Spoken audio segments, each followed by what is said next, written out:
ko. Tapos, dineclare ko na siya ng bankrupt, last June pa. Bankrupt na talaga siya kasi hindi ko na din kaya mag-finance kasi nga wala nang kinikita. So ngayon, Sandali, nung lumaki yung parisan mo, nakaipon ka? actually mayroon naman akong konting naipon, saktuhan lang. Pero siyempre di ba may mga ibang racket-racket din naman ako before. Tapos nung nag-ipon ako kasi may plano din naman ako sa buhay ko. Habang kumikita, nag-ipon ako ng paunti-unti. Mayroon naman, Mami OJ. Tapos yun, kasama na yan yung tinitirahan ko ngayon. Pinagsama-sama ko na lahat yung mga racket.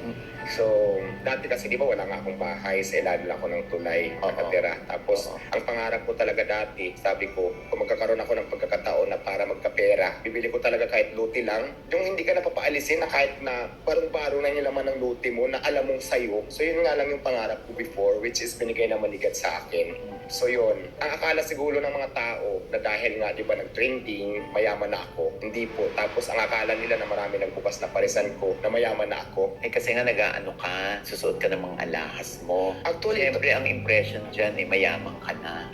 kasi feeling ko, ganda-gandahan lang naman itong mga ganito ko. Kasi pag may alahas ako, feeling ko ang ganda-ganda ko.